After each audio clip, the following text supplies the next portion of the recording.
மகர ராசி அன்பர்களே, 2026 ஜூன் மாதம் 2ஆம் தேதி நடைபெற இருக்கின்ற குரு பயிற்சியால் இந்த மகர ராசி அன்பர்களுக்கு என்ன மாதிரியான பலன் அப்படின்னு பார்க்கும் பொழுது, இந்த மகர ராசிக்கு குரு பகவான் யாருன்னா முயற்சி ஸ்தானத்தின் அதிபதி, அதே சமயத்தில் 12க்குரியவன், விரயத்தை தரக்கூடியவன். அந்த குரு பகவான் உங்கள் ராசிக்கு 7ஆம் இடம் என்று சொல்லக்கூடிய திருமண ஸ்தானத்தில் வந்து அமர்ந்து கொண்டு உச்ச பலம் அடைந்து வலிமையாக இருக்கப் போகிறார். குரு இருக்கிற கிரகத்திலேயே அதிக சுபத்தன்மை வாய்ந்த கிரகம் குரு. அந்த குரு எந்த இடத்தையெல்லாம் பார்க்கிறாரோ அந்த இடத்தையெல்லாம் புனிதமடைய செய்கிறது. ஸோ அந்த வகையில் பார்க்கும் பொழுது குரு பகவான் உங்கள் ராசியை பார்க்கிறார், உங்களை பார்க்கிறார். ஒரு நல்லவர் உங்களை பார்க்கிறார். அப்போ உங்களை உயர்த்தி விட காத்து கொண்டிருக்கிறது. சார் 7.5 சனி எல்லாம் முடிஞ்சிருச்சு, 7.5 வருஷமா அது இது எத்தனையோ ஒரு கஷ்டங்கள், அப்படி ஆயிரு இப்படி ஆயிரு, அதெல்லாம் வந்தாச்சு. பட் இன்னுமே ஒரு பெரிய வளர்ச்சி இந்த மகரத்துக்கு அமையல அப்படின்னு நினைச்சு கொண்டிருக்கக்கூடிய மகர ராசி என்பவர்கள் ஏராளம். ஸோ அந்த வகையில் பார்க்கும் பொழுது குரு ஒரு நல்லவர் உங்களை பார்க்கும்போது இந்த வருடம் 100% உங்களுக்கு உயர்வை தரும். மனதில் இருந்து வந்த கவலைகள் விலகும், சந்தோஷங்கள் பெருகக்கூடிய வருடம், தன்னம்பிக்கை பெருகக்கூடிய வருடமாகவும், மனதிலிருந்து வந்த கஷ்டங்கள், அதாவது ஒரு டல்லாக இருந்தது, ஒரு சோம்பேறித்தனமாக இருந்தது, எதை எடுத்தாலும் ஒரு தடை தாமதம், ஏதோ ஒரு வகையில் ஒரு குழப்பங்கள் இருந்து கொண்டிருந்த மகர ராசி அன்பர்களுக்கெல்லாம் இப்போ இந்த ஜூன் மாதம் 2ஆம் தேதியிலிருந்து அந்த குழப்பங்கள் விலக காத்து கொண்டிருக்கிறது. அப்போ நன்றாக இருக்க போகிறீர்கள் அர்த்தம். இதுவரைக்கு என தனக்காரகன் அல்லவா, 12 வருடங்களுக்கு அப்புறம் உச்சமாக இருக்கக்கூடிய ஒரு வலிமையாக இருக்கக்கூடிய குரு பகவான் உங்களை பார்க்கிறார், நேராக பார்க்கிறார். அப்போ எவ்வளவு பிரார்த்தனை வைத்திருப்பீர்கள், எவ்வளவு கஷ்டங்களை அனுபவித்திருப்பீர்கள், தனம் சார்ந்த விஷயத்தில், பொருளாதார விஷயத்தில் சில கஷ்டங்களை அனுபவித்திருப்பீர்கள் அல்லவா, அதையெல்லாம் நீக்கக்கூடிய ஒரு வருடமாக இந்த குரு பகவான் வந்து உங்களுக்கு ஆசீர்வாதம் கிடைக்கப் போகிறது. அப்போ குடும்பத்தில் இருந்து வந்த பிரச்சனைகள் விலக இருக்கிறது. கணவன் மனைவிக்குள்ள இருந்த விஷயங்கள் அல்லது குடும்பத்தில் இருந்து வந்த சலசலப்புகள் எல்லாம் விலகப் போகிறது. நல்லவைகள் நடக்க காத்து கொண்டிருக்கிறது இந்த குரு பயிற்சிக்கு அப்புறம். ஆனால் எத்தனையோ கிரகங்கள் போயிட்டே இருக்கு, ஒவ்வொரு வருடங்கள் ஒரு கிரகங்கள் பயிற்சி ஆகிட்டு இருக்குது. ஆனால் பெருசாக முன்னேற்றம் இல்லை என்று இருக்கக்கூடிய அத்துணை மகரத்துக்கும் இந்த வருஷம் கண்டிப்பாக நல்ல விஷயங்கள் எழுதி வச்சுக்கோங்க. கண்டிப்பாக ஒரு நல்லவைகள் நடந்து மனதில் சந்தோஷத்தை தரக்கூடிய அம்சமாகவே இந்த குரு பயிற்சி இருக்கிறது. என குரு பகவான் 5ஆம் பார்வையாக 11ஆம் இடம் என்கின்ற லாபஸ்தானத்தை பார்க்கிறார். அந்த லாபம், மனமகிழ்ச்சி, சந்தோஷம் என்கின்ற அமைப்பை அந்த குரு பார்வையிடுகின்ற காரணத்தால் கண்டிப்பாக நல்ல செய்திகள் உங்கள் காதுக்கு வந்து விழக்கூடிய ஒரு வருடமாக அமைக்க இருக்கிறது. சனி பகவான் 3ஆம் இடத்தில் இருக்கார். நீங்கள் முயற்சி ஸ்தானத்தில் போய் உட்கார்ந்துருக்கீங்க.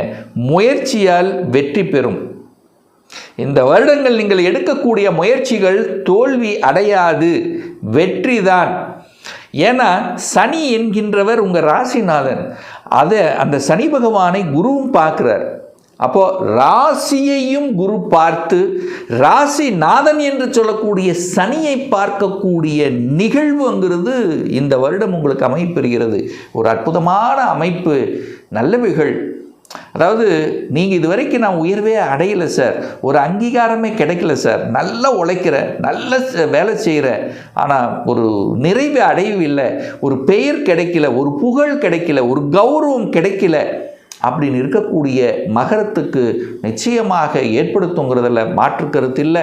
பிரயாணங்கள் நிகழும். பிரயாணத்தின் மூலமாக அனுகூலம், ஆதாயம் உண்டு. புதிய புதிய ஒப்பந்தங்கள் உங்களை தேடி வரும். அதை கெட்டியாக பிடித்து கொள்வது உண்டு. ஒப்பந்தம் போடுவீங்க. வீடு வாங்குறதுக்கு ரெஜிஸ்ட்ரேஷன் நடக்கக்கூடிய வருடமாக இருக்கும். வீடு வாங்குவீங்க, இடத்த ரிஜிஸ்டர் பண்ணுவீங்க, வாகனங்களை ரிஜிஸ்டர் பண்ணுவீங்க. இந்த மாதிரி புதிய ஒரு சொத்துக்கள் சேர்க்கக்கூடிய வருடமாகவே இந்த மகரத்துக்கு நிச்சயமாக அமையிருக்கிறது. அதே சமயத்தில் உங்கள் ஆசைப்பட்ட கனவை அடைவீர்கள். ஒரு ஆசை, அதாவது நெடு நாட்களாக கொஞ்ச நாளாக உங்கள் மனதில் ஒரு ஆசைங்கிறது இருந்துகிட்டே இருக்கும், ஒரு கனவுங்கிறது இருக்கும். அந்த கனவு எழுதி வச்சுக்கோங்க, நிச்சயமாக நிறைவேறும் இந்த வருடம். ஆசைகள் கனவை நிறைவேற்றக்கூடிய ஒரு வருடமாக இந்த மகரத்துக்கு அமையிருக்கிறது.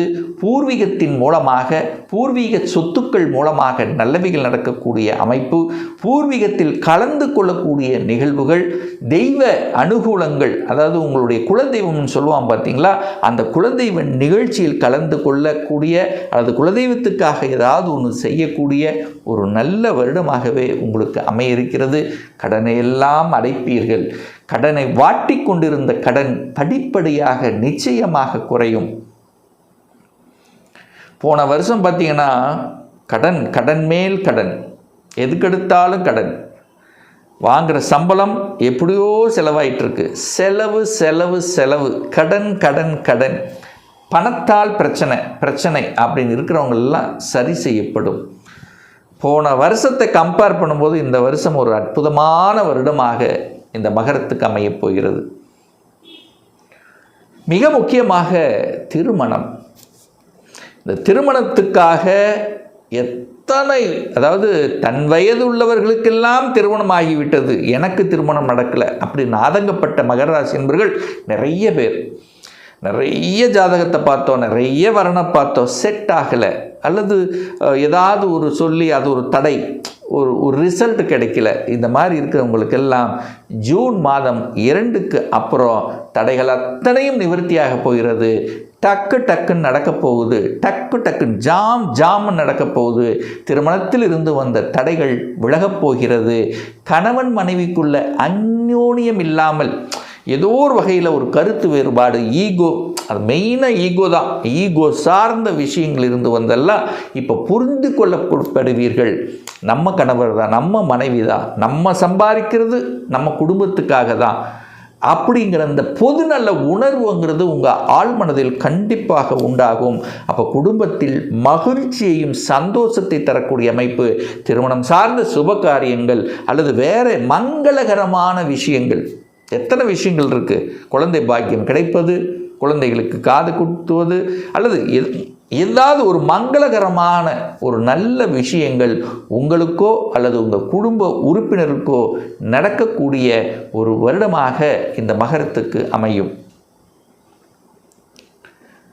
அதே சமயத்தில் பார்த்தீங்கன்னா தொழில் செட் ஆகலை சார். இதுவரைக்கும் நான் எத்தனையோ தொழில் மாறி செஞ்ச ஒரு தொழில் செட் ஆகலை, நிலைத்தன்மை இல்லை, தொழிலில் நிலைத்தன்மை இல்லை என்று நினைத்து கொண்டிருக்கக்கூடிய மகரத்துக்கு நிலைத்தன்மை கொடுக்கக்கூடிய ஒரு வருடம்.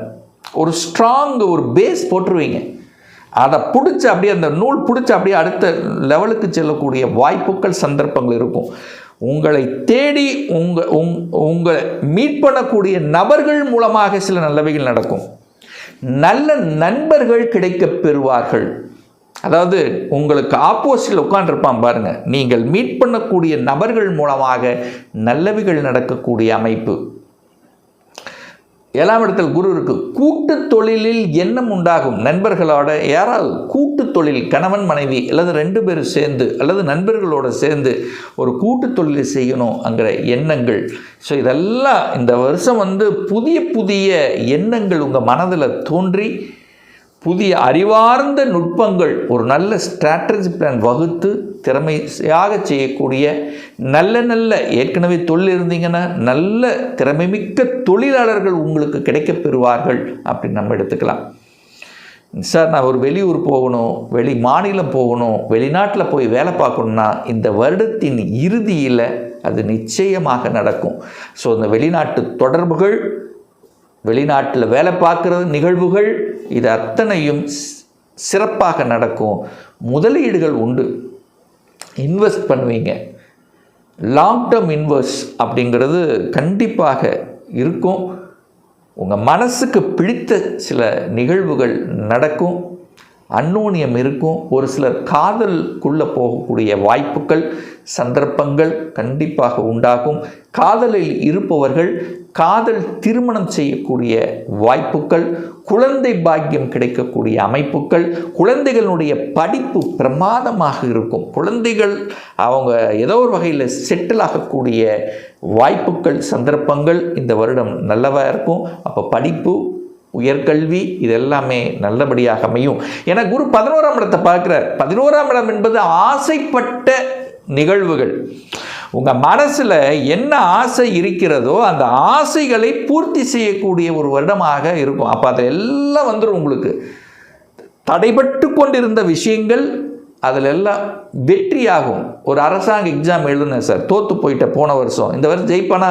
கண்டிப்பாக. போட்டித் தேர்வுகளில் வெற்றி அடையக்கூடிய வருடம். ஸோ இப்படி நல்ல நல்ல விஷயங்களை கொடுக்கக்கூடிய, ஏற்றத்தை கொடுக்கக்கூடிய, மகிழ்ச்சியை தரக்கூடிய, சந்தோஷத்தை தரக்கூடிய, சுப மங்களகரமான விஷயங்களை செய்யக்கூடிய ஒரு வருடமாக இந்த தனுசுக்கு அமையும் என்று சொன்னால் அது மிகையாகாது.